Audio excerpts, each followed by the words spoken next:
Greetings. Welcome back to another installation of the LangoPod Ghanongga learning series. I'm Peter. I'm Tyler. And we're going to continue working on our flex file for Ghanongga language. I have been getting some feedback from people on social media that there are many other names for this language. I think that's probably true. And Kubokota seems to be the most reliable name. But again, the reason we're using Ghanongga and the spelling that we're using is because that's what the authors of the text used. So it's not any more complicated than that. That's the entire reason.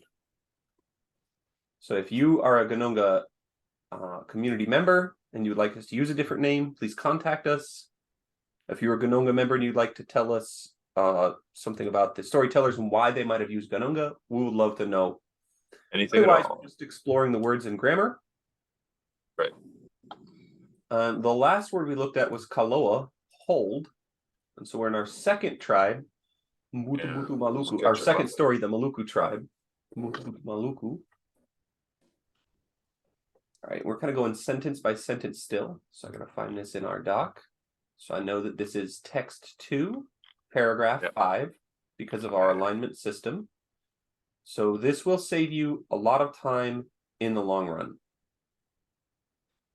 Oh, in that one, 5-3, that word keta and me still need to be identified. And keta, we've seen it quite a bit, right? I don't recall. At this stage, it's been 2 or 3 weeks since I looked at anything Ghanongga. So I need to find my way back in. I have 8 hits for keta, but that's part of longer words. Just one where it's only those 4 letters. I believe we decided to wait on keta and me because I thought me was going to be first person plural something, but it can't possibly be that. It falls. It breaks the leaves of the bottom. Yeah, not likely there. Okay, so this part of the story, this is the tribe who doesn't do anything right. They were struck by how the leaves fall down, and they wanted to how they drift down gently, I guess, and they wanted to try it for themselves. They finished that, and then they're going to go cut down one of these palm trees, and they think they're just going to catch it as it comes down. Yeah, they're trying to cut down a sago palm. So sago palm in various parts of Oceania, and I guess Southeast Asia, Southeast Asia, and maybe other places because I just don't know about it. I know about Austronesian. You can eat the insides of the sago palm, like the inside of the tree. So they eat sago. Wow. So the breadfruit tree is a source of food, and the sago palm is also a source of food. And stupidly, that's not my opinion. That's the point of the story. This is a cautionary tale.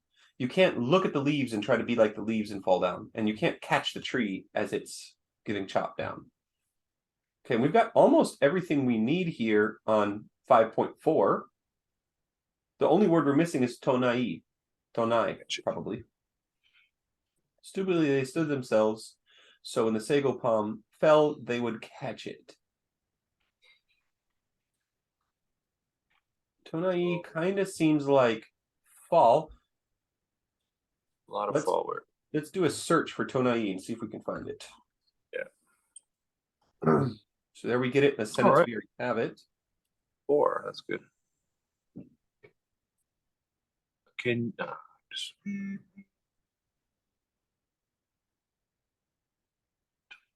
that the very same form in that one, or is it? Oh, cool. Tonai. We have kaloa as hold.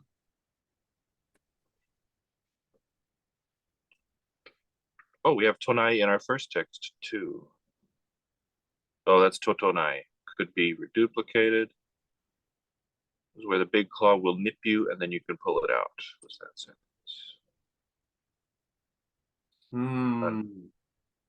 Probably a different word. Do we have when already?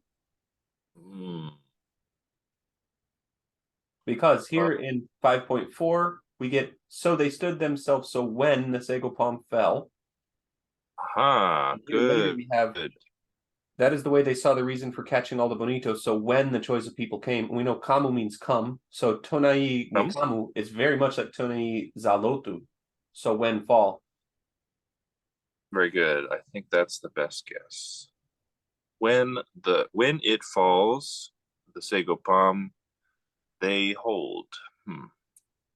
Let's see if we get this. Interesting word order. Big claw will nip you. That's totonai. It could just be a word that happens to look similar.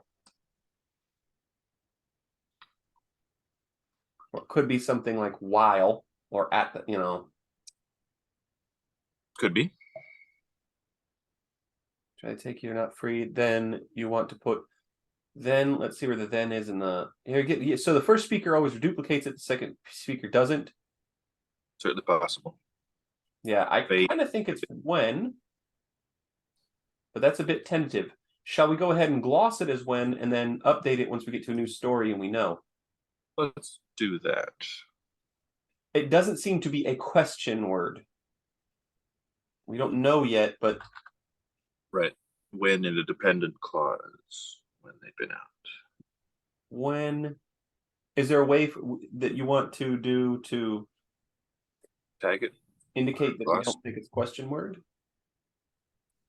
I would just maybe put it in the entry itself of the lexicon, not on this.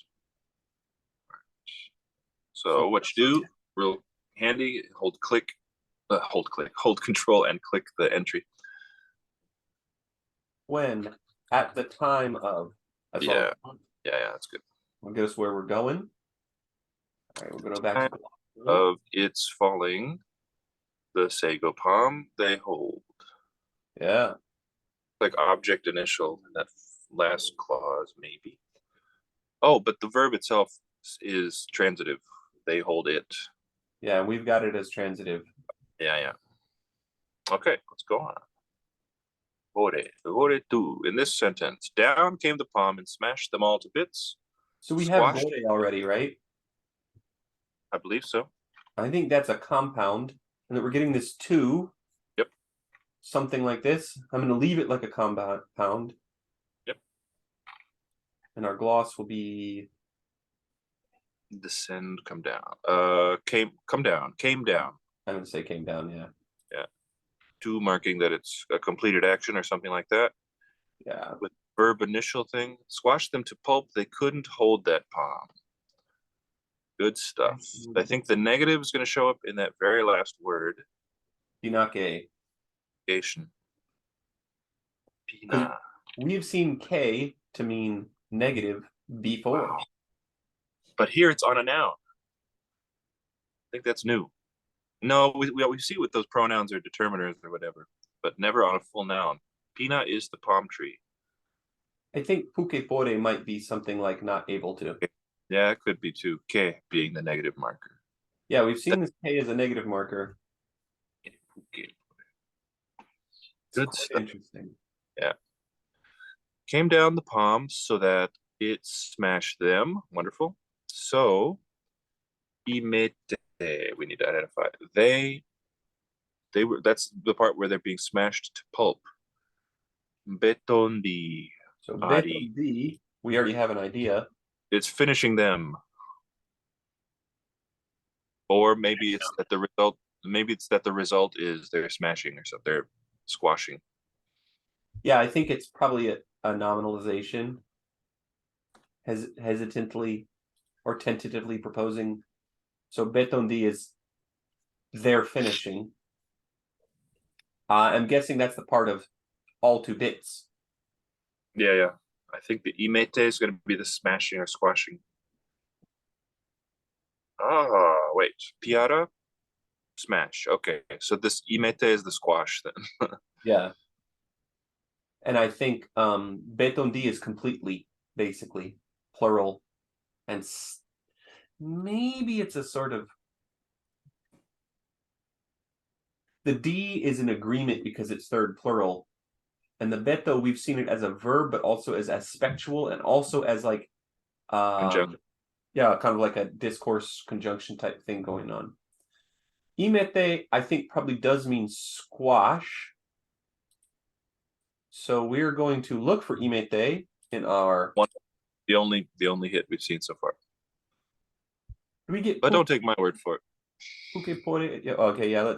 You already searched it, so I was trusting you, but I still trust you because you're correct. All right. Okay. I'm going to call Betondi completely. .pl. I know you're against this style of glossing. Well, it's your project. I don't know. They're completed. There's no real good way to solve this. I want it to be clear. It's being used perhaps adverbially, perhaps serial verbally. You could say them completely. Okay. Adi is also there looking like a pronoun to me. I believe that Adi is a. It is looking like a pronoun there indeed. Now, dear viewer, you might not see why Tyler convinced me because we didn't share any words about why I suddenly agree with him. So we think Adi may be doing a couple things. It marks plural. We've just got it listed as plural. It seems to sometimes be an article, like just indicating plural stuff. But in this case, we think, if I'm on the same line of reasoning as you, we think that it might be a pronoun because it's coming after this string of verbs. Right? So, right, syntactically, you have goretu napina, napina meaning the sago palm, and goretu meaning came down. Napina is in the same place now as Adi in the syntax, meaning you have this string of, oh, they squashed it completely, Adi. So I'm actually going to not update the gloss. I'm just going to leave it.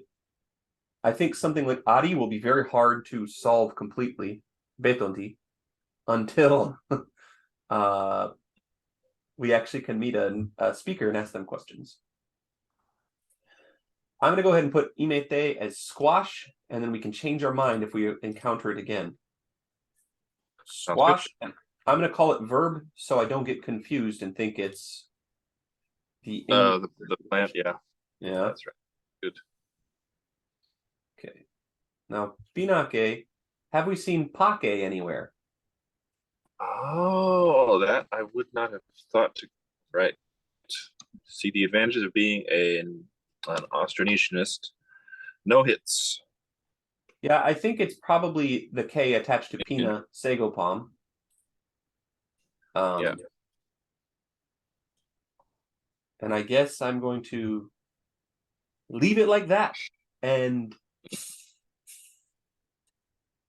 I'm going to call not palm. Palm, yes. Yeah. It's just not sago or whatever.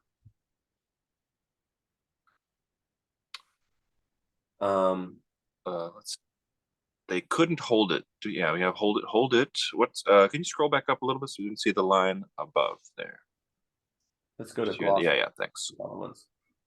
Also, ura. Okay, yeah, this ura is tantalizing. Ura has been plaguing 9. So we've got it there. We get it just they tried catching it. But it would. They tried to catch it, but it would kill them all because the falling palm would squash them in.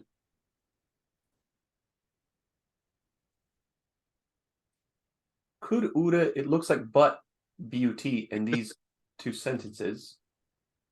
I'll come tomorrow and kill them. Uka. Did we identify that? A lot of false cognates with Hawaiian so far. We saw kalo, meaning catch, which means taro in Hawaiian. And now we see mauka, meaning, I believe, first singular irialis, something like this, which mauka means towards the center of the island in Hawaiian.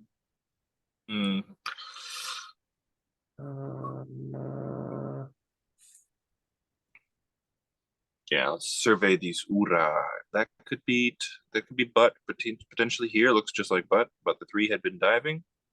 Yeah. Or it could be referring to they. Why would you need so many they words though? Well, then there's a they right before it with the nge. Yeah. Okay. Yeah. Okay, so A long sentence makes it harder to. but the stream was it properly dry? It is looking quite a bit like but.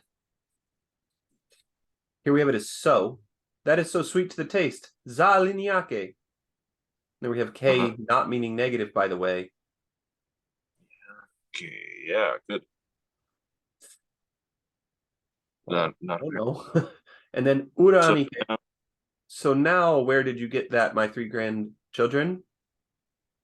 And I think what's happening is Ura is but, so it's some sort of conjunction, kind of discourse, continuative, connective speech, we might call it. Ura pai, but where, he said. good. I feel pretty bold to call it Yeah. at this point. That's pretty solid. Good thing Yeah. we have so many instances of it. That's very helpful. We were cautious on our first story. We have ba as but. Bah. Can we do? So ba I recognize from Roviana. That's what they use. The negation system in Ghanongga is very different than Roviana, as far as I can tell, by the way. Roviana uses, they have like so dear viewer, you may not have thought about it a lot, but there's a difference between not and no in English. Not kind of like verbal negation. No is kind of like nominal negation. True. So, yeah, no is either a sentence by itself or it's a determiner.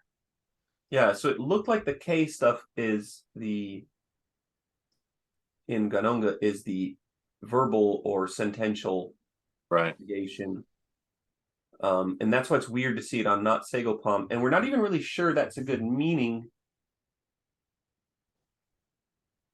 because we don't know what Pukapore means. Pukepore. Let's look for Puke. I think that's going to be the being able part. Yeah, we just have it in the name and then in this one sentence. We get 3 instances of Puke. Oh, because it's in the name twice. Okay, I got you. So yeah, you can look for that. Okay, good. Pore kaki tio kobare. If there are no men, how do we get food? Tio must mean men. That's right. Uncle. If there are no men. Kaki meaning more, because kaki vavakato, more stories. So we solve story. We may not have solved this yet in our flex file, but we know from the title. Pore is like negative existence or something. No, I don't think we can solve Puke Pore yet. I hate to say it. I think we need to leave it. Unless you feel pretty confident on not able. That does seem to be the case, but the question, yeah, let's leave it for now. It could be 3 parts or 2 or it's a bit long for a single word, I think, or a single morpheme. For that to be 4 syllables, it's probably complex somehow. Yeah, it's probably Let's go on. Oh, yeah, we got new sentences to put in. All right, let's go back down bomb. Yeah, gotta find myself here. So I'm in text 2. Yeah, it's going to be downhill from here, down screen. Oh no, you're right. It's up. It's up because it's global 4 that we want. Never mind. Here's Lautandoku. There we are. There we go. But in spite of this, that is the way they did it. So, but they how do of them. This is one where Flex has solved everything for us. Pretty much.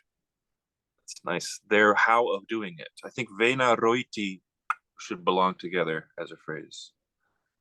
How they do it.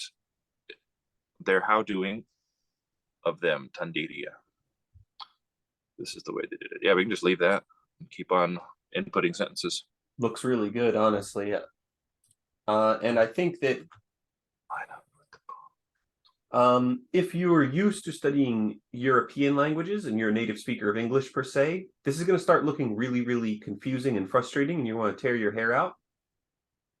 But the more you get into this kind of thing, the more this starts to be the really interesting, fun part. This roity, we have it as a verb do, but it's following an article, nah. That's because verbs and nouns don't work the way they do in Ghanongga, the way they do in English or most European languages, or probably even most major world languages. Like I think the grammar of, say, Chinese or Japanese is very different than English, but also maybe more consistent with do verbs not being nouns, because I don't even know a good translation in English for it, but I do think it makes sense. The way they do. The way they did it. Their how, their has to go way, first. they being way of doing it, that was theirs. We don't have tondoko yet? Nope. This is the only instance of TODO in our texts. Lao is go, isn't it? You may need to give it a lowercase in analyze. Let's see if so the second line, that morphemes line, that's where it's going to compare it. It will not. It needs, yeah, it's case sensitive. Maybe there's a switch, toggle it somewhere, but this is simple too. Yeah. So once we put a lower, you may need to do this if you're doing a flex project. It's not recognizing a word with a capital initial. Just replace it with a lowercase in that purple line. Line up with the palm. Go line up palm. So tondoko is definitely line up.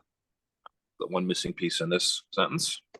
But the question that Tyler and I are wondering is tondoko one word, or is ko something that goes at the end of it? Because we've seen betoko. Oh, yeah, that's right. Cool. That's why I thought that's where you're going, because you said we haven't seen TODO yet. Yeah, that's right. Yeah. And we don't know if this is a 3-syllable word. It could be tondok, and it has an echo vowel. So we just don't know. That'd be my assumption, yeah. For now, I'm just going to create a new entry called line up. What do you think? Capital. And you say, well, it doesn't say go in the. Oh, here, if you would, put the dot there for this function. If you go to print it out, it makes things cohere a bit better, yeah. Go line up Segopalm, they said. It's nice to get these really short, simple sentences because it's very much easier to find your way around it now.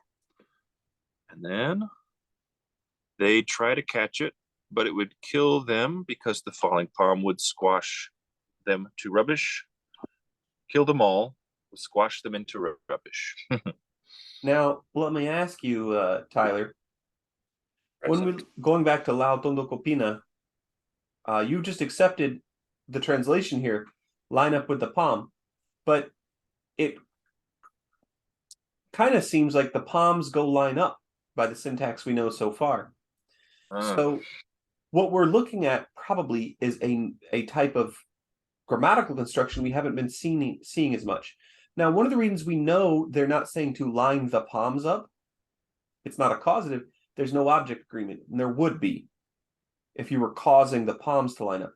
Now, this also brings up the question, hey, we know you can't line up trees if they're already planted, right? Our knowledge of the real world, our semantic knowledge and pragmatic knowledge of the real world says this. And dear listener, you might be thinking, well, that doesn't matter. No, there are languages in which pragmatic knowledge of the real world is grammaticalized in a so-called animacy hierarchy. That means because humans are more animate than trees, you don't have to indicate certain things when humans are doing to trees, but you would if a tree was doing something to a human. So if you were an advanced typologist or syntactician, you might have thought of that too. I don't think it's an animacy hierarchy. Do you? Not necessarily. I haven't been moved to think that yet. No, I think it's a type of incorporation. And it's a type of incorporation which is a lot of times compounds or incorporation in English seem to have an unpronounced preposition or something. Right now, there's a bunch of types of compounds. Tyler and I have been talking about this for at least a decade. That's right. And I feel like we're still discovering new compounds in English. So a lot of times what happens with compounding, which is when you put two words together, in incorporation, it's when you put something with a verb and you kind of make a compound with a verb and an object typically or something like that. And so what I think is going on here is some type of pseudonoun incorporation. Cool. Or the ko means with. Yeah. Yeah. I think I thinking about it a little more. I'm inclined to connect that one with our prepositional ko. Yeah. So I think we may have an error in this upcoming one. Lahu. That's sentence. I think I have a ge where it should be nge, so I'm checking against the PDF right now. Oh, okay. Page 16. I think I'm going to update tondoko because we've already seen ko acting like a preposition, right? Seen which one? Sorry. We've seen ko acting like a preposition before. That's right. It does Yeah, a so couple things, but tondoko needs to be modified. So I'm going to modify that while you check the original. It does have a G. I still think it might be an error, but at least it's not our error. Cool. Do we have more senses for it? I'm going to create a new entry, actually. It's not even an alternate sense, right? It's just a homophone, I believe.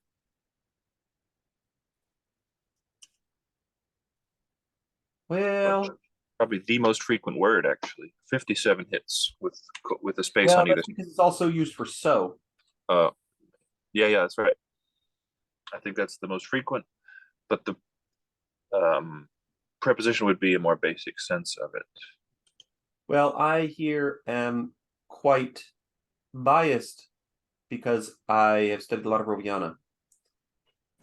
And ko reminds me of Roviana koa and koe, which are the two primary prepositions. They have a locative pa, which we've seen also in Ghanongga, and then they have this koa, which is used for dative meanings. It's used as the by phrase in passives. It's a generic preposition that does everything but locative.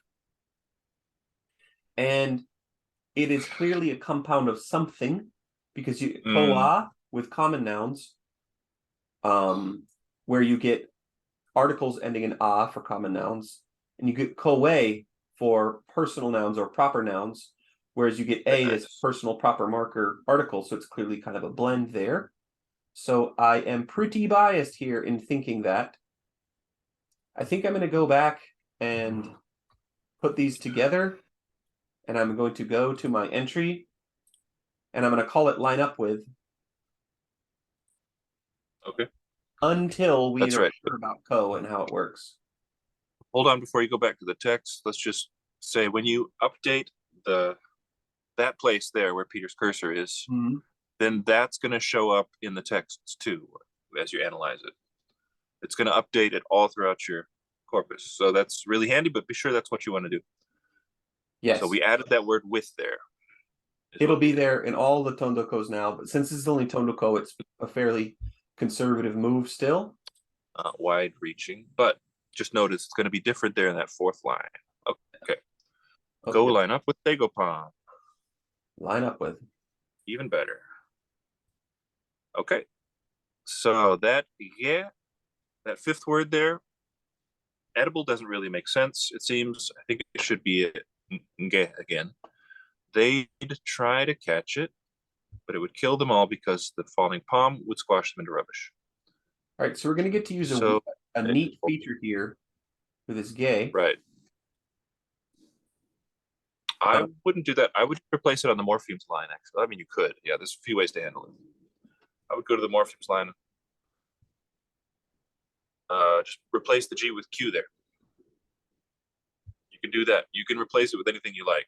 All right, Flex that's the solution I'm going to do, but I wanted to show one option somebody has, which you can add. So I'm actually going to go to the entry for QE, and I'm just going to show that this can be done. Where is my Q's? Oh, of course, because Q becomes before T in the alphabet. Oh, my bad. Most of the time, most days. So we have this. You can have variants. So you can insert a variant. Right.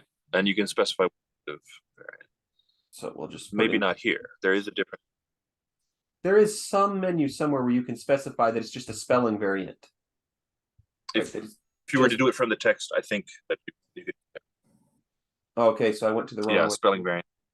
This would be under morphemes, right? If you say variant, let's just take a look. Yeah, whether we created it or not. There you would put in QE. Variant type, that there. dialectal free variant, irregularly inflected form, spelling variant. And that would be it. So that would be the way that would look. You can accomplish the same thing just by correcting the spelling. But this is going to introduce complexity for us. From now on, we're going to have to double check in our flex file every time we get GE. Do we mean GE or do we mean QE? So would you like to go with the original solution you proposed, or you want to try the spelling variant out? I don't know. I'm kind of more inclined to the spelling variant right now. What do you think? I just wanted to do it to use the features. That's what I'm going to do. Although we may go and delete this later when it makes it more complex. Yeah. What did you do here? Oh, you just need to reassign it to. Yeah.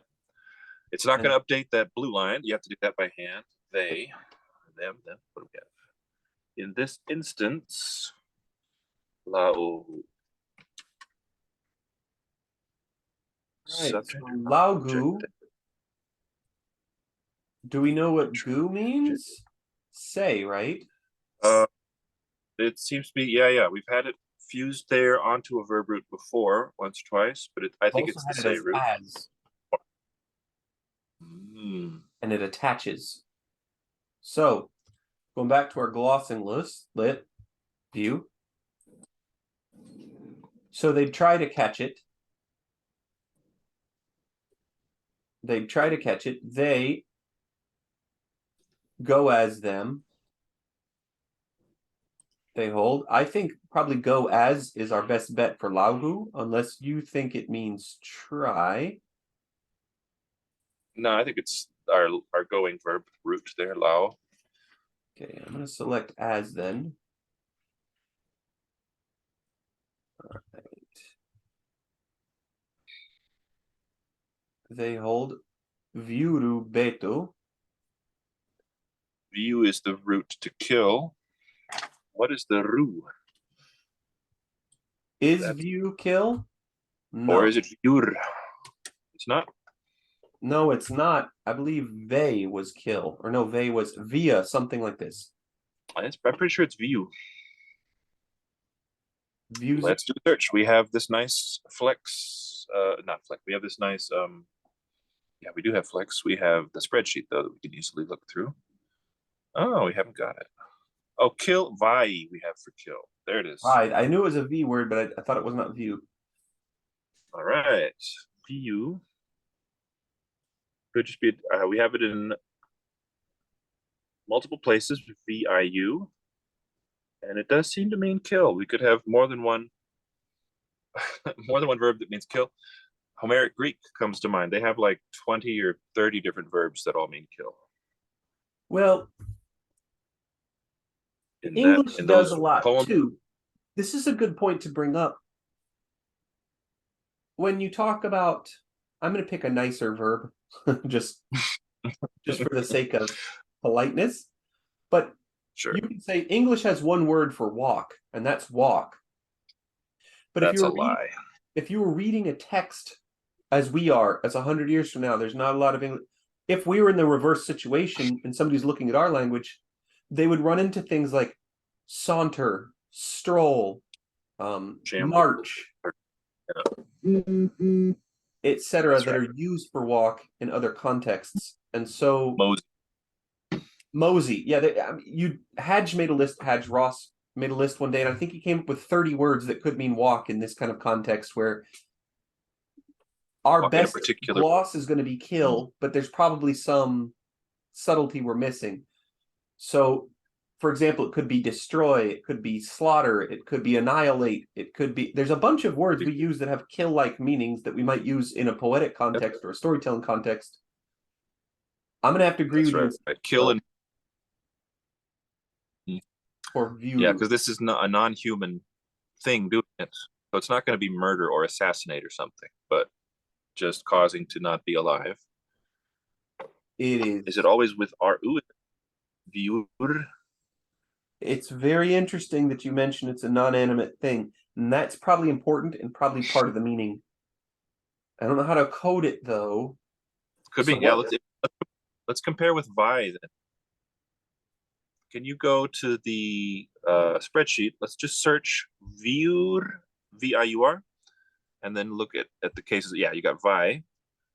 So who's killing, who's being killed, who or what? here's the first Viuru right there. Look at Viuru again. That's how they killed. That's how they killed. That's people on people for that one. Okay, next. Saw the death of the village and her relatives. Yeah. Now. Yuruna, wonderful. A nominalized one. Yeah. Well, this is really, really, really interesting. It doesn't mean, it can't possibly mean kill the way we use kill, because kill is super causative. This one, so in Roviana you get an alternation between mate, die, and va mate, cause die, which is kill.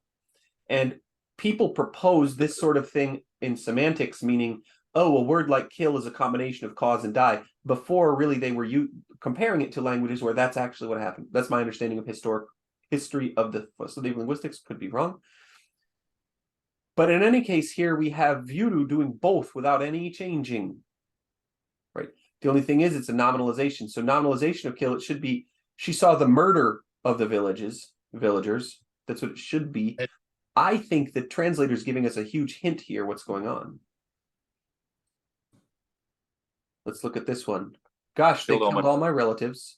Humans on humans. And there's no object agreement at all. Let's compare our Vi instance. We've got one more instance of Viuru, and this one is interesting because we've got subject agreement right there. Nge Viuru na Tavitigu. And Tavitigu is relatives. I bet my bottom dollar on it or whatever. So they kill all relatives. You get no object agreement, which is who is not part of the Taviti is going to be that word. Who is a separate piece. Gu in this case is my first person singular possessive. We've seen this alternation between gu and gu already, right? Is that it's a G? Yeah, okay, could be. Yeah. How nice. Yeah, I think that the writers are alternating between G and Q for the same sound. Yeah. And it may actually reflect a real life phonological merger in the language too, by the way. It might not just be an accidental spelling thing, it might be how people are actually saying it. If the scribe is very familiar with English, the ng is very close to our g that we have in English. We don't have a gamma phoneme. Yeah. It's an easy mistake to make. But it could actually be an alternation, some variation. And it could also be they're exposed to two different writing conventions. On the cover of the book, there's two different writing conventions. So they could be alternating between the two. Because in one writing convention, Q is the prenasalized voice stop, nga. And the other one, G, represents that. Right. So, yeah. But what's interesting to me here is there's no object agreement. And I want to say, all right, well, this is incorporation, like the lineup of the Segopalm things. Yet there we have an article right there. Nah. It's harder to say something's incorporated if there's an article in it.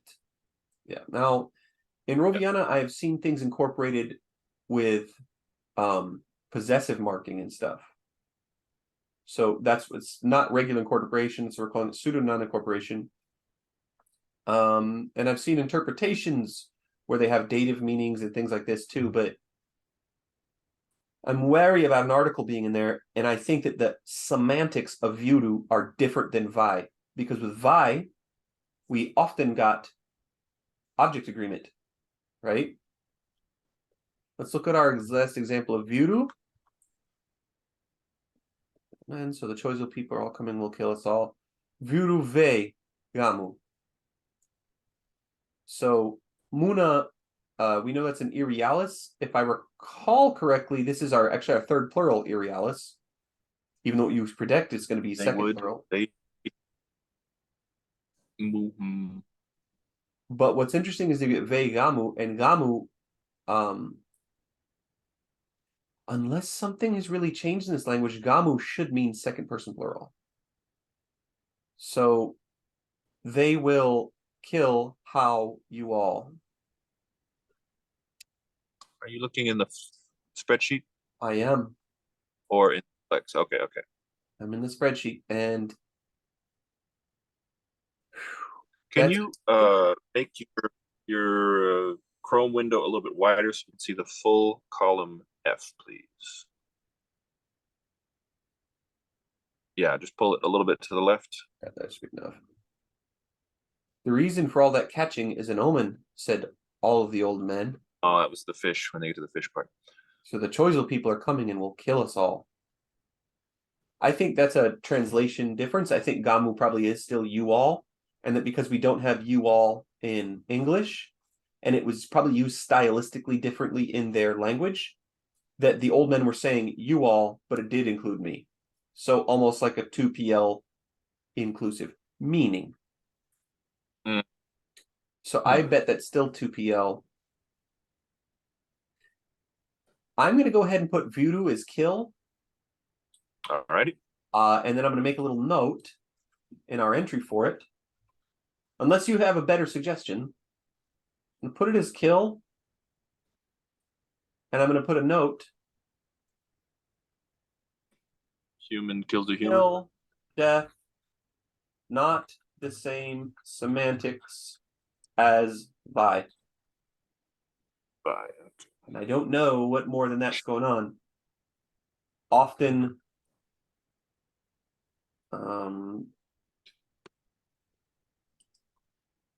doesn't appear with object agreement.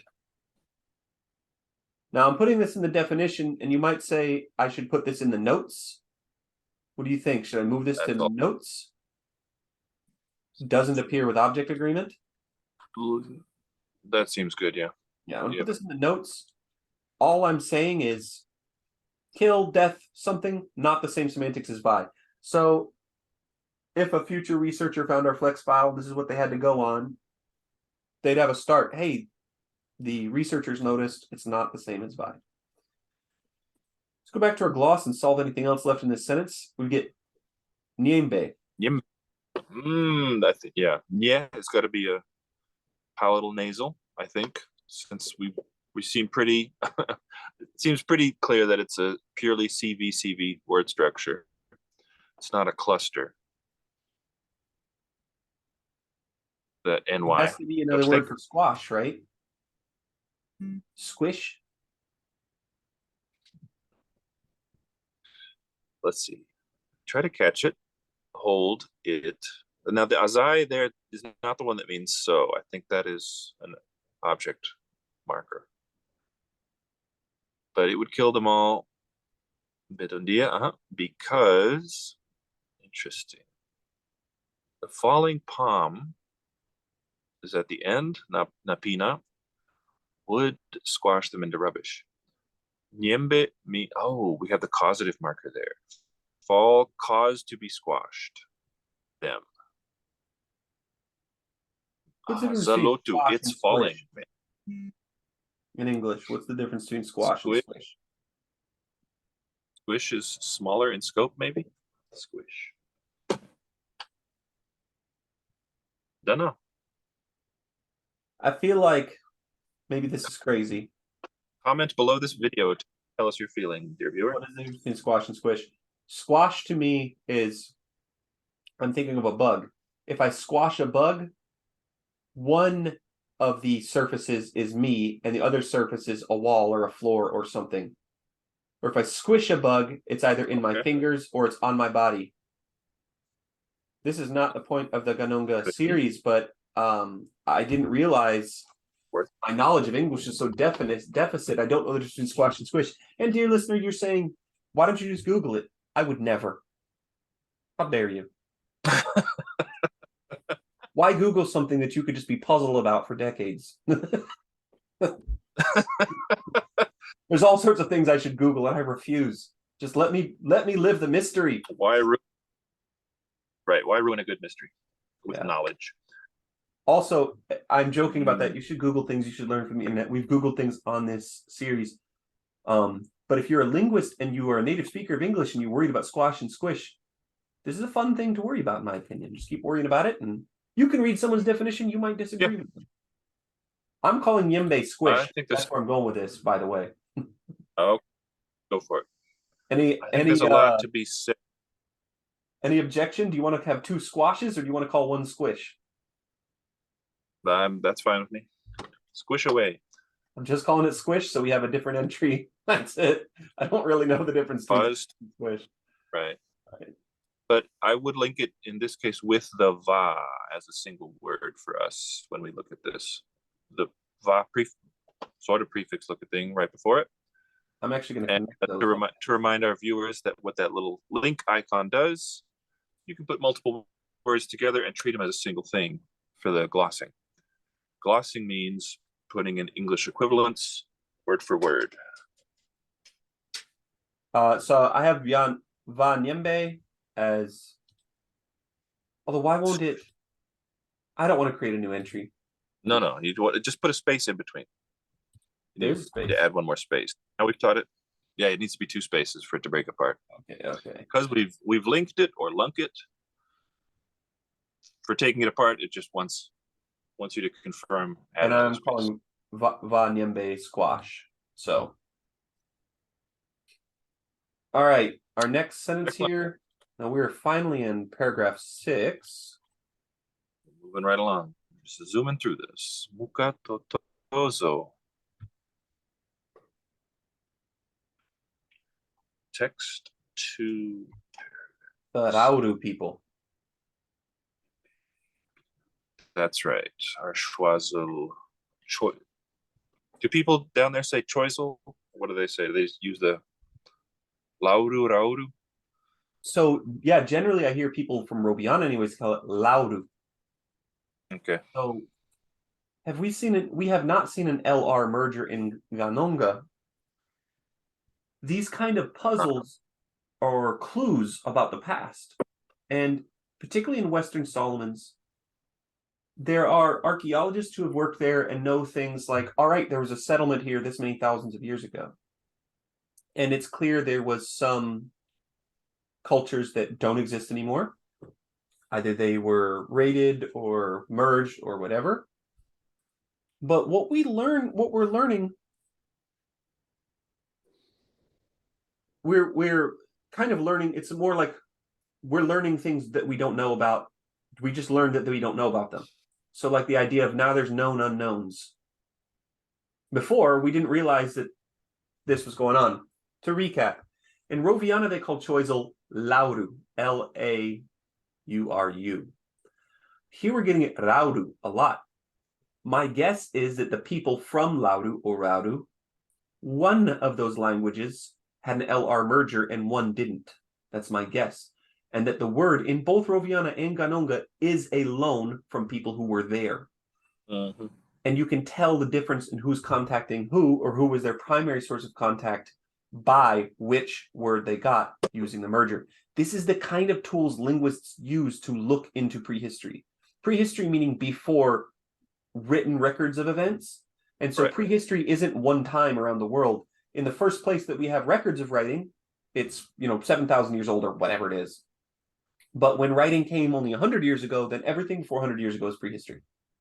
Right. It's not to trivialize anybody's culture or anything. And history, by the way, just as to mention, writing is not like the same as fact. It's not an unbiased evidence. It almost always has goals and agendas. If you didn't, why would you write it? I wanted to write something down. I just wanted to fairly represent my enemies. That's all. That's the reason I started writing things down. So I recommend that we put Choiseul for the gloss for the benefit of posterity. Now this name, Choiseul, looks nothing like Rauru. It's the name of one of the French mariners or explorers, whatever. Choiseul. What do you think? What do you want to put? I'm going to use Choiseul just because they use it also in the text. Yeah. Yeah. And that we can call a name. Let's remind viewers that you have we used it? I don't think we've only seen a few character names, but this is the first place name potentially. No, because we've got so let's go to the name. Dinjo Yeah, Bangara and things like that. We that's have right. Yeah, we did. Okay. so this is a type of So noun. maybe that would be. Let's go to more. Yeah, show how we can extend our classification system. Plus, they're next to noun, and I'm then gonna if you want to proper noun, yeah, then you just click that add button, and then that's going to show up on your menu. yeah. Cool. We're calling this a How nice. proper noun these days. And we haven't always been doing word class, but I do think it's good that Tyler's bringing it up and that we start doing a little bit of it, because at a certain point you can notice patterns with word class. So, for example, I've kind of spoiled that in Roviana and many Oceanic languages, because it descends from a Proto-Oceanic particle, they have a special particle for proper nouns or people's names or something like this. And you'll notice this correlates with certain grammatical phenomena. So it's important to notice some things. The question is, when you're working with language you know nothing about, what's important? How can you know? I would make a suggestion about something that doesn't seem extremely important in Ghanongga grammar: definiteness. Now, definiteness is extremely important in English grammar. Is it definite or indefinite? Saying nothing leads you to something else too, right? Habitual or whatever. So, like, for example, a definite object. I like the puppy. Saying the puppy entails that you know this referent in the real world already. It's definite. When I say I like a puppy, it's not clear that the speaker knows, and maybe I'm not even, or the listener knows, and not even necessarily clear that I'm trying to share it. Oh, I like a puppy, but maybe you don't know which one, so it's not definite. It's called indefinite. Conversely, I like puppies. No article at all. This is habitual. This is categorical. I just like the category of puppies. I'm a puppy liker. And then you have an object incorporated. Perfect. Bring it full circle. And when it's object incorporated, it's indefinite. Very general. But it's general. It's the habitual, it's the categorical thing. We should use as an example to say why we wouldn't want an article. I wouldn't say I'm a puppy liker. Well, if you say that, then it nominalizes the whole thing.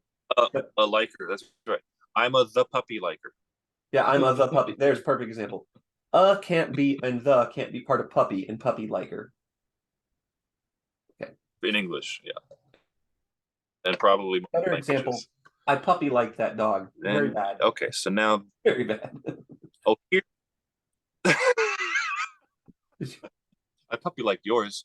I want to talk quickly about the mule in 6.1. That one, we have it as return, which I think is good, but this return is being used to mean it's another time. It's not that a one time recurred, but then this is showing another instance, right? Yeah, we see it as again a lot. So we see it again, return, things like this. As I've said about Roviana Pule, and there's some PM thing going on in the Pacific, where some have P, some have M. I think if Bob Bluss could talk to me now, he would say, Peter, there was obviously some sort of agent voice marking that got fixed in some language and not in the other, but we'll leave that speculation for now, since Bob isn't here to tell me what he would like to say. Pule mule should mean return again. Almost in Roviana, if you want to indicate reflexive action, you have to stack this into the verb. Can we just make it say for the word gloss there another or something instead of return? How about again? Yeah, also good. It's just consistent then. So they came.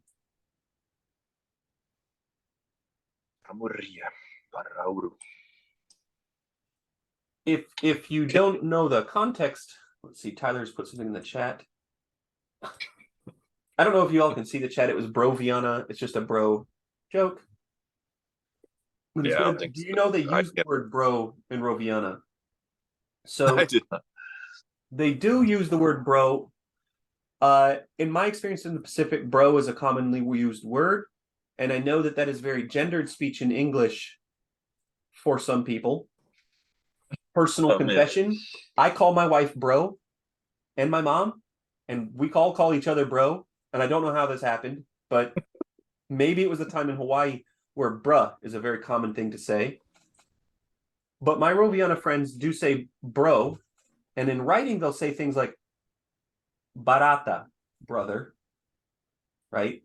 And the common cool hip thing, I'm not that cool, not that hip. If you're a Roviana person, you'll of course correct me, is biro. B-I-R-O-U. Nguambiro, my bro. And I think this is more gendered now. Whereas in Solomon Pidgin, you might say brother belong me, and I'm making this more English pronunciation so people can understand. Brother belong me, him married. Brother belong me, him married. I mean, my sister's married. Oh. Use him for your. It's gender neutral. Now, in Oceanic, they have gender neutral pronouns. So this is a perfect example of how, in our culture, we view this gender distinction as so important that we have to code every single thing. And in fact, if you misidentify my gender, I'm gonna be very offended. But that's our culture. In a culture where they have gender neutral pronouns, they didn't need to take him and her. They just took him. What does it matter? And that is also probably due to patriarchal reasons and things like this. But in the point is, like, I can say, brother belong me, him married. And I'm talking about my sister, and it's not disrespectful because it's a different culture. Cool stuff. Okay. They came from Rauru to do battle with the village of Rinjil Bangara, which was the Maluku main village. Now we see Roiti there, and so we know Roiti is a do thing. Right off the bat, we know that. So I'm going to look at it. And if I separate Roiti and Ni, what if I use ace? There we go. Do it. Do it. Do it, bro. Okay. Now this rapatia, we already have a good guess what part of this means. I haven't even looked yet. I'm guessing it's a third singular object agreement. Okay. Now they came to do battle. Came them from Lauru. So those from Lauru, yeah. That's going to be that phrase for the people of Lauru. Riaparauru. Rapata, I would guess, means to battle, to war, to fight. To be rapacious. What's that? To be rapacious. As it happens, we have a similar sounding English word. Okay. I'm not saying that should be our gloss, but it's good to stick it in the memory. A mnemonic. I think I'm going to do fight. Maybe we should put battle, but battle. The only thing is, battle is very nouny in English. I don't know. We battled each other. I battle demons. Battle bots. It's perfectly verby to me. Do battle with is what I have in my notes. I'm battling demons. Battle. Parentheses, the British spelling of the word color. Demons I'm battling is something stupid like that. That's all. All right, I'm down to call it battle if you like it. Yeah. It's short and very specific. Sounds awesome. Yeah, it's fun to say. I'm gonna go ahead and mark it as a verb since it's getting object agreement. I love it. And that'll help us remember when we're looking at it that it doesn't mean a battle. We should expect there to be some nominalizing form. And I'm kind of surprised they don't have a distributed thing to battle each other. But I think that in this case, it's more like attack. Yeah. A raid is being described here. Yeah. That's why it's not distributed. They came from Lauru to do battle with the village of Rinjo Bangawa, which was the Maluku main village. So do we have Ana in lowercase anywhere? That should be on a new line. I think. Let's go to the baseline real quick and do a hard return at Ana. I see. Right. Where the heck are we? There we are. There the heck we are. And you can end in it. Oh, we don't want it as a new line. Never mind. Nix that. We'll just put this. We'll just put this. Just put that. Yeah. That'll do. Yeah, we're using a line for our paragraph. We don't want to mess up our numbering. So we need to extend the translation, the free translation. Okay, so they said, for they had already heard this story I am telling. Do we know what Ana means? Pondalai we already have, right? Sounds familiar. Been too long, I'm afraid. Ana is probably going to be a fusion of determiners, something. Huh. Look for Pondalai right quick. Was Pondalai one that I know that I just am not telling you? I believe so. I recognize it from Roviana, though it's spelled and pronounced a little different. But we've seen. Let us search for Pondalai. First, we'll search for Ponda. How many Pondas are there? Ponda Ka. Okay. Unrelated, I believe.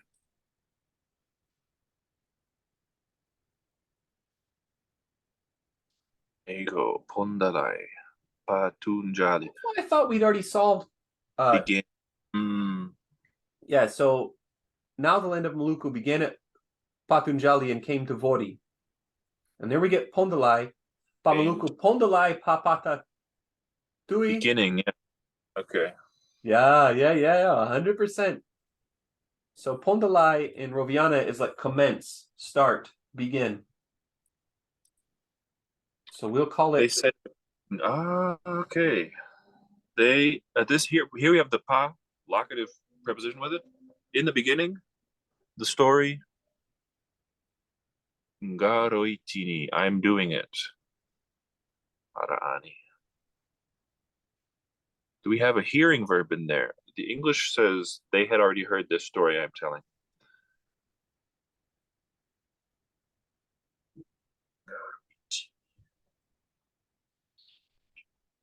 Bit of a head scratcher. I think that it's Pondalai is because he wasn't done when I started telling the story. They said they'd already heard the story. So you think Pondalai is what? Begin. Started telling when I started the story. Now, what's the pa doing? Example. We may have encountered this.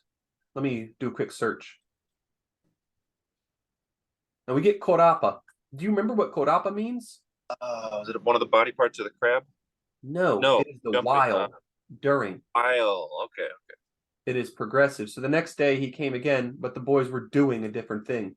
They were in the middle of doing it. Now in Roviana, you can use Korapa also for like prepositional, locational middle of something. Look at that. It's got ko and pa in it. Those could be those prepositions. I never thought of that. Ra. Yeah, I mean, yeah. One of them or both could be incorporated there. The two act, the place where things are happening. Cool stuff. So neat. I'm sorry, I had a mental shutdown there when I started thinking about it. I was like, wait, what? Gotta have at least one per stream for recording. Hard agree. So I'm gonna go ahead and call Pondalai begin. And it's cool because it could mean the beginning of a word or like the village begins here. Like it could be locative a little bit too. And I'm gonna definitely don't know the word class. Right. It looks nouny in this context with that pa in front of it. To me, at least. That's my take in the beginning. Although it doesn't match the English of the story. The crazy ones. Yeah, they said at the beginning, the story. God. So Rotini. We didn't get Ada or Ani yet? Oh, these have all been very confusing for us. Confusion continues. So we have Ana, Ada, Ani. I think these ones we're going to have to solve after we're done with a lot of stories. I don't think we're going to be able to solve it. Now, Nga, I'm also not going to solve here. But I think it's some kind of I agent marker. Don't you think? Well, don't tell me. Really good hypothesis.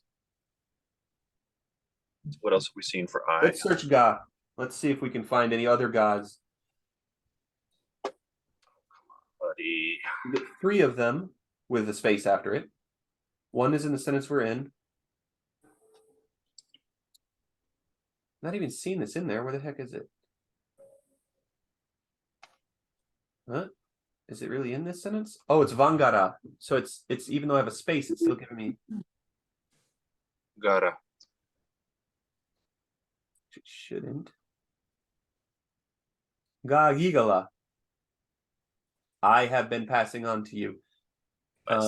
So it's like first person singular for past tense. Mm-hmm. Okay.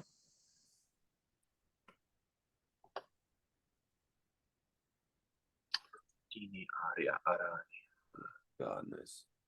Got. It can be just part of a word. You got the space, put a space before when for my search expression.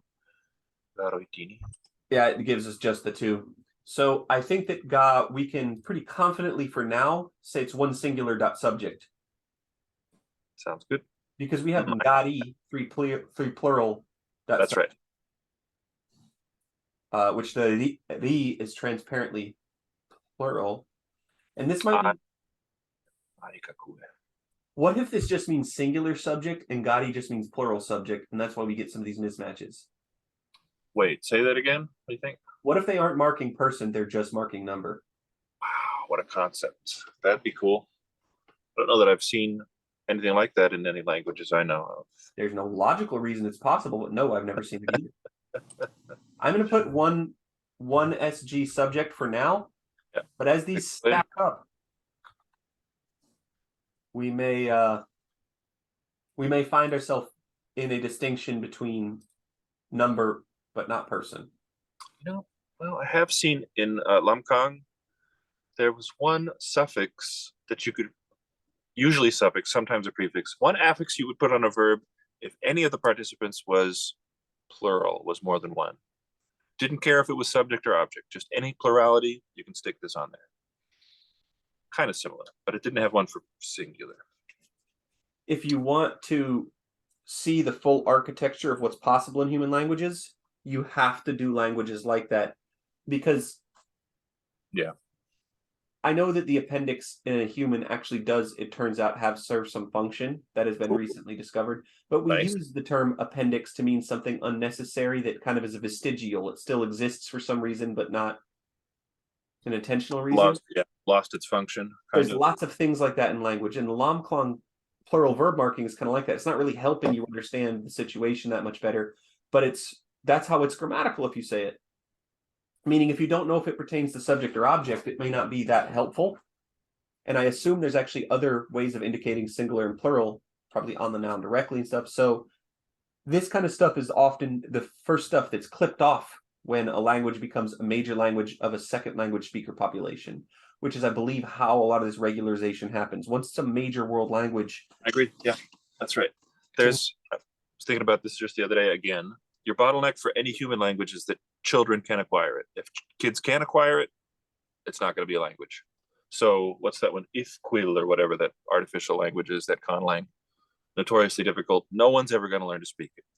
Now, then there's languages that are primarily or largely acquired by adults, by people past the critical period.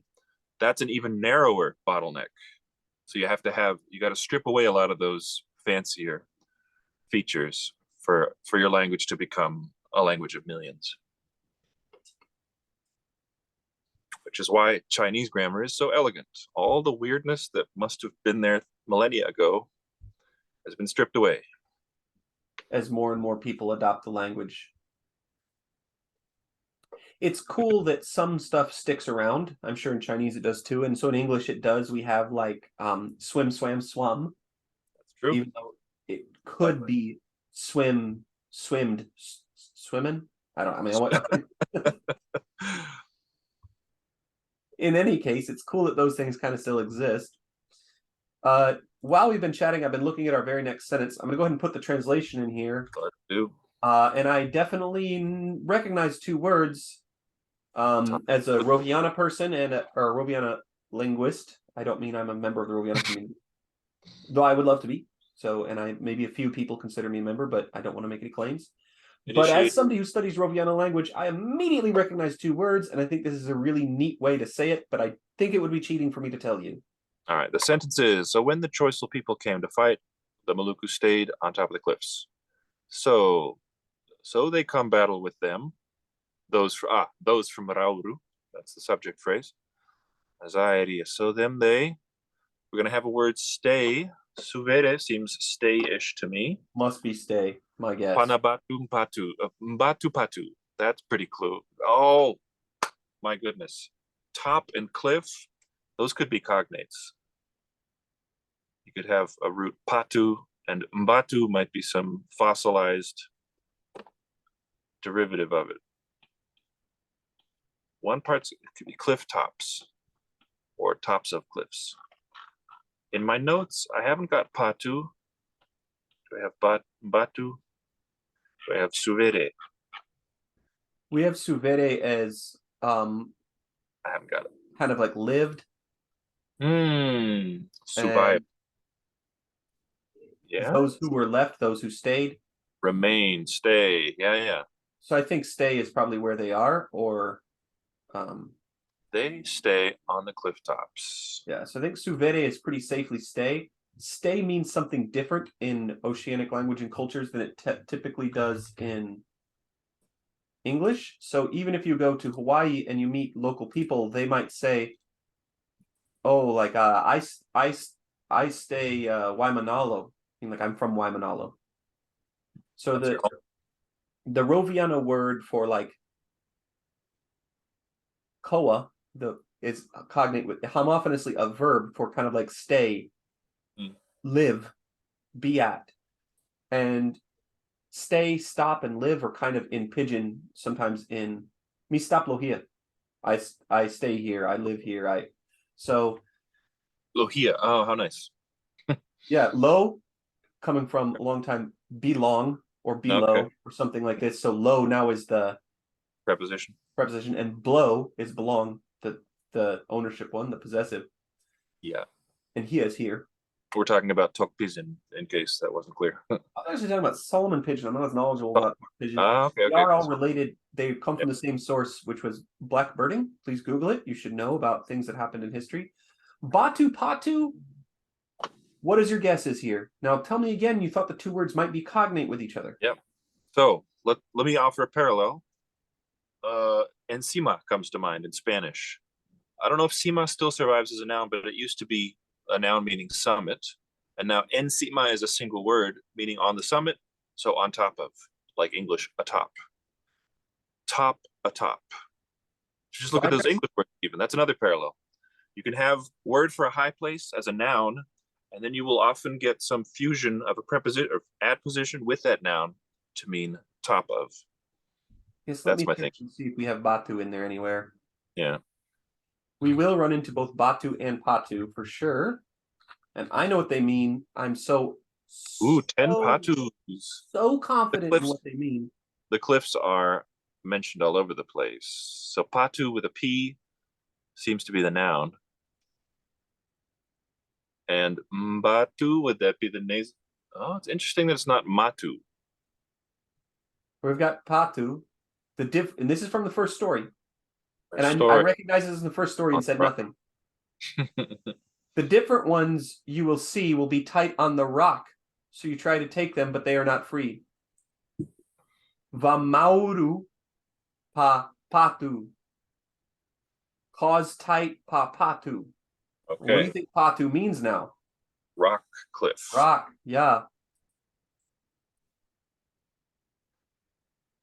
And we get Patunjali.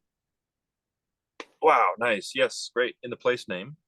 Rock makes great sense as part of a place name. So this is the sentence we're actually on. Let's say, all right, I'm stuck on Patu. Let's see if there's anything like this in Indonesian. Call for aid to the great dictionary. Yeah. Patu. How nice. Stone. Then we get Batu. Is this a problem for us? Should Batu be stone or Patu be stone?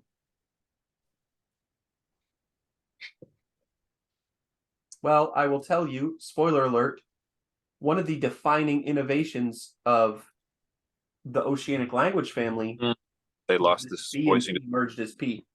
Right. So Batu would be Patu if it was cognate with Indonesian. Let's check Hawaiian just to be sure. Or Fijian. Because now they have Fiji. Not a good one, but so for Hawaiian we'd expect paku, something like that. Vatu. These are all lip sounds. P, B, and V for those of you new to language study. And we've seen P to V already in some oceanic languages. Let's see if we can get it in Hawaiian. Do you know the word in Hawaiian? I happen to. But I haven't learned it yet. So my guess is paku. Stone. No. Oh, speaking of stone, that's the meaning of the name Peter. Po Haku. PH there. Haku. Oh, yeah. Waku. Po Haku. So a compound looks like. So, the Indonesian word for house, building, structure, or something is going to be bale, Oh, that one. and then in Hawaiian, hale. Okay. We have a pretty good idea of what patu means. Stone cliff or just cliff? Just means stone. Stone. Yeah, we do. It's the batu part that tells us the other thing. I'm gonna call this a noun. It's one of the nouniest nouns I ever encountered in Oceanic. The rock upon which. Now I know it as somebody who studies Roviana. I've never seen this combination of words in Roviana before, but it immediately makes sense when I put the two parts together. The cliffs of stone or the.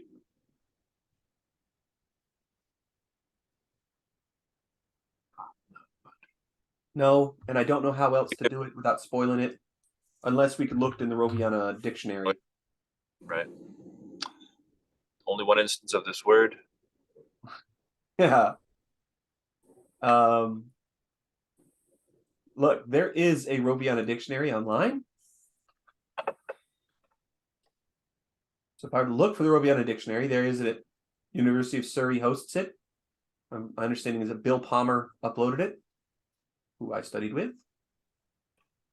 All right, it takes forever to load, so I'm not even going to bother loading it. If you wanted to look, it would be a cognate in Roviana. It'd be spelled exactly the same way. Do you want to look, or do you want to keep hoping that we find it in a future text?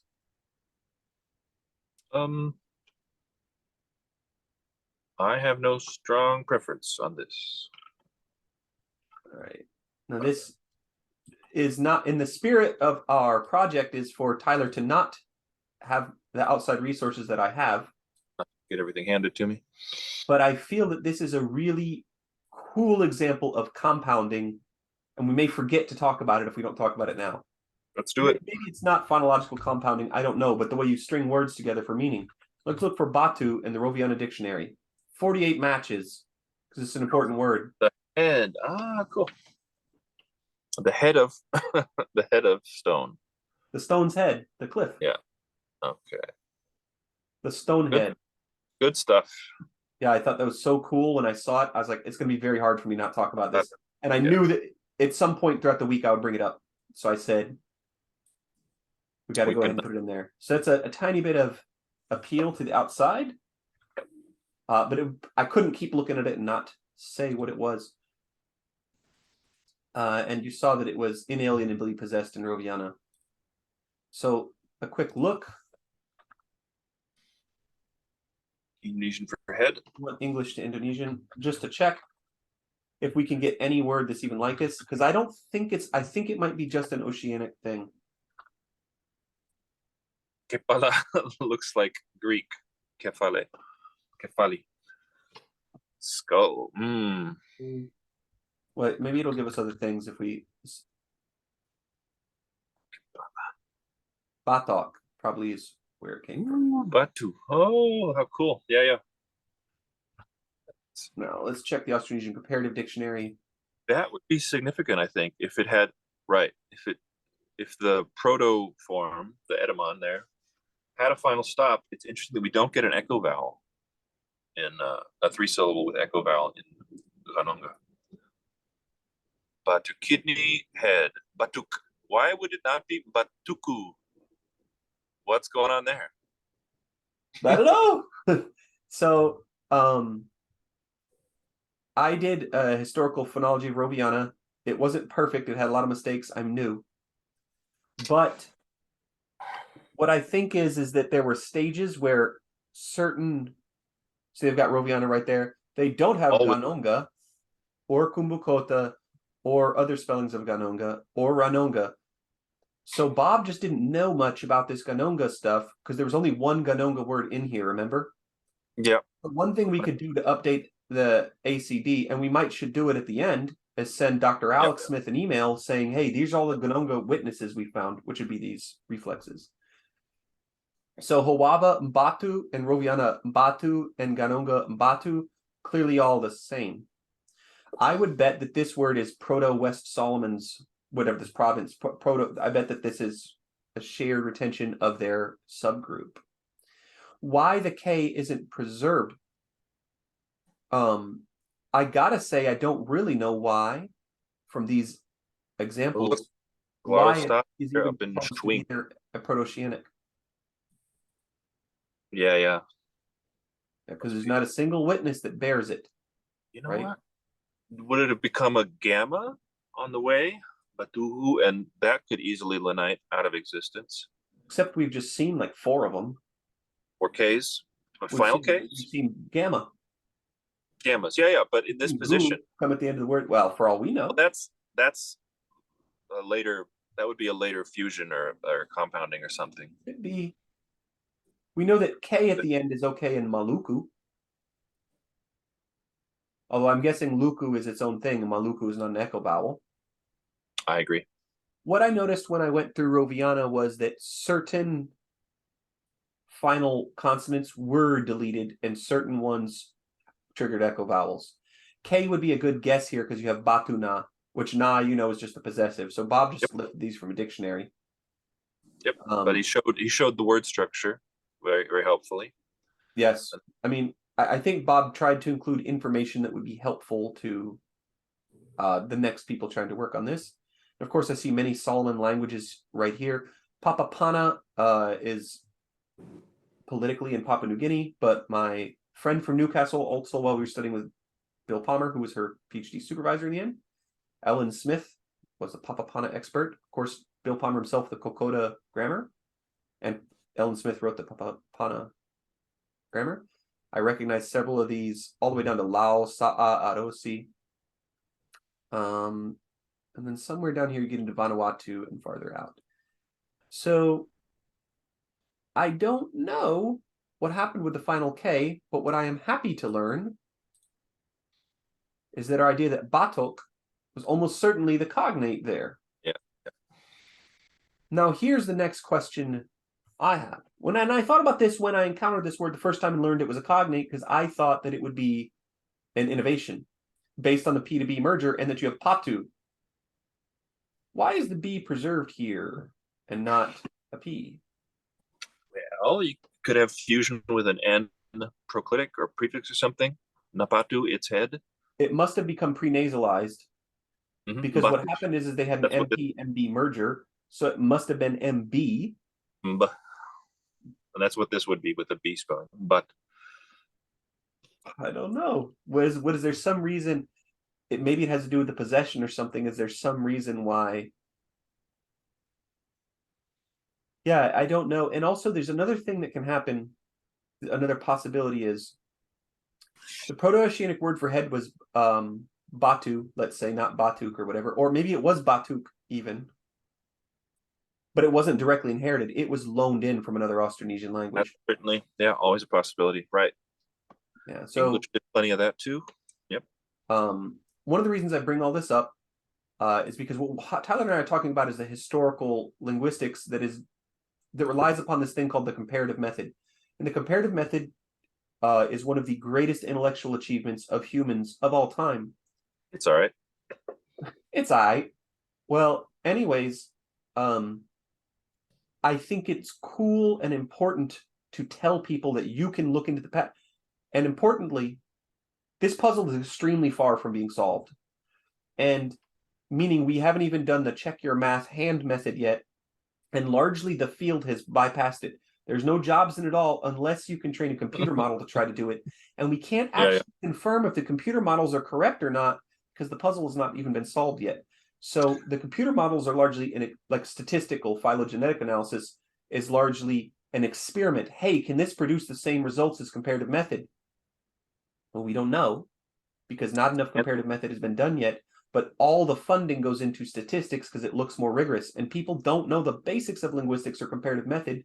So there's not students signing up to learn it. There's not universities funding it. There's no profit in it. So a tech company will never fund it. That's the reason that the phylogenetic analysis has become so popular these days, is that you can get funding for it. People probably would solve this puzzle if there was ways to make a living doing it. Mm-hmm. Tyler and I would, but instead I choose poverty and do it for free. So, look, let me tell you, you can't get mad at a bird for doing bird things. It's a bird. You can, but You can't get mad at a fish for doing fish things. It's a fish. And you can't get mad at Peter for doing Austronesian linguistics, because that's what I do. And I think about it, and I'm stuck, and I'm sorry to my dear family. I would be very poor because of it. In any case, I think I should sign off for this episode. My next appointment's coming up soon. I was going to say. But I learned a ton, and I'm sorry to spoil Batu Patu. Oh no, I think that was well worth the trip, and we can have one here and now and again as a treat.